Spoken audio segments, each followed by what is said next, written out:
फिर भगवान अपने ग्वाल बालन को लेकर के, मनसुख को लेकर के मथुरा जा रहे हैं।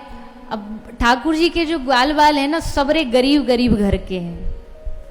मनसुखा बड़े गरीब घर थे, मधुमंगल, स्तोक, कृष्ण, तो सबके कपड़ा भी ऐसे ही थोड़े हल्के पतरे से। अब सब ऐसे घूर घूर के देखें इन ग्वाल बालन को। मनसुख बोलो, लाला इन मथुरा वारेन ने कहीं बच्चा ना देखेगा, हमको ऐसे घूर घूर के देख रहे हैं, हमको नजर लगा देंगे। एक तो हमारे मैया वापन की हम पैदाइशी इतनी सुंदर है, ऊपर से ये विचित्र ढंग के कपड़ा और पहराए, हमको कहा पतो ही कि इतनो स्वागत होगा। हमने तो सोची चुपचाप एक कमरा में बंद रहेंगे, अपनी घर की फटी धोती फटी कुर्ता सोई पहराए। ने पतो होती तो हमने जो वाह चंदू के ब्याह में नए नए कुर्ता सिलवायो, वह पहर के आते रेशमी कुर्ता को। ठाकुर जी बोले कोई बात ना, जल्दबाजी में जो पहराए, पर अब कुछ जुगाड़ कर लेते हैं। क्या जुगाड़ करेंगे? एक धोबी कपड़े धोता था वहां पर घाट पर।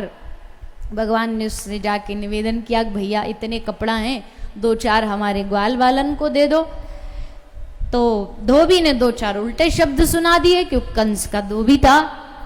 ग्वाल वालों को एकदम वो तो महाराज दिल पे लग गई। बोले अरे कन्हैया, हमारी दुनिया भर में इतनी इज्जत है, हमारो लाला जहां जावे सब जय हो कर रहे हैं, और ये धोबी की हिम्मत देखो, तो को आंख दिखा रहे हो। कन्हैया आज याकू मजा चखा, याकू आज अपने पूतना वाले हाथ दिखाई दे, याकू को पतो पड़े कौन ते पालो पड़ो है। तो ठाकुर जी ने मुक्का बनाया और धोबी के माथे पर प्रहार किया, धोबी का कल्याण कर दिया, धोबी का उद्धार हो गया। और फिर भगवान जाते कुब्जा के पास। कुब्जा की कथा आप सब जानते हैं, सब परिचित है।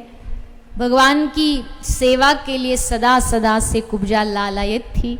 एक ही भाव था, किस दिन प्रभु आएंगे और अपनी इस चंदन की सेवा से मैं उनको सेवित करूंगी, उनका अर्चना करूंगी, आराधना करूंगी।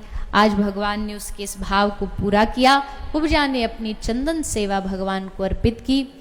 फिर भगवान जाते हैं युद्ध भूमि में।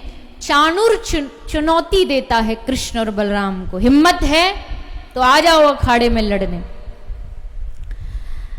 भगवान बोले कि देखो हम लड़वे तो आए ना है, पर अगर चैलेंज दोगे तो पीछे हटने वाले भी ना है।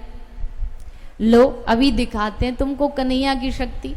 और कूद पड़े ठाकुर जी युद्ध भूमि में, और युद्ध भूमि में कूद करके चाणूर को एक मुक्का मारा, चाणूर का चकनाचूर हो गया। तोशल को मारा, तोशल का उद्धार हो गया। चिल्लाया कंस, पकड़ो पकड़ो पकड़ो, इन दोनों भाइयों को पकड़ के जेल में बंद कर दो, कारागार में बंद कर दो।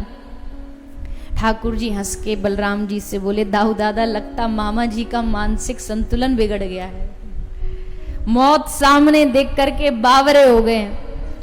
आज तक इन्होंने हमारे माता पिता वसुदेव देवकी को जेल में डाला, नाना उग्रसेन को जेल में, अब हमको डालेगा।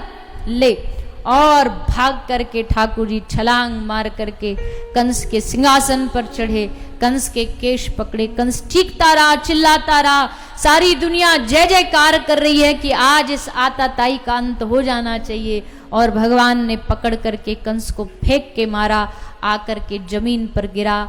और वहीं अच्युतम केशवम, वहीं कंस का उद्धार हो गया। जैसे कंस मरा, महाराज मथुरा में खुशी की लहर दौड़ाई, सब आनंदित हो गए, सब प्रसन्न हो गए। आज भूमि का भार भगवान ने कम कर दिया। माता पृथ्वी भी हर्ष उल्लास के साथ नाचने लगी।